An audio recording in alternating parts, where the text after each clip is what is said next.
नमस्कार, मी ॲडव्होकेट विशाल केदार.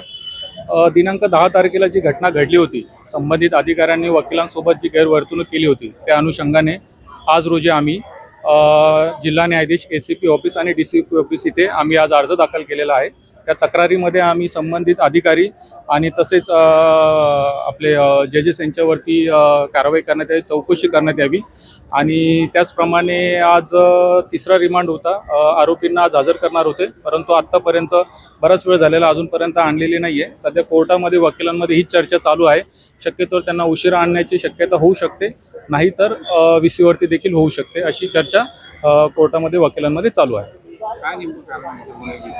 कारण 10 तारखेची जी घटना घडली, लॉ अँड ऑर्डरचा जो प्रश्न पडतो का वकिलांमध्ये किंवा पोलिसांमध्ये जी घटना घडलेली आहे ती वारंवार न घडावी आणि समाजामध्ये त्याचं एक वेगळं कारण न व्हावं, त्याकरिता मोस्ट प्रॉब्ली त्यांना उशिरा आणण्याचं कारण असू शकतं.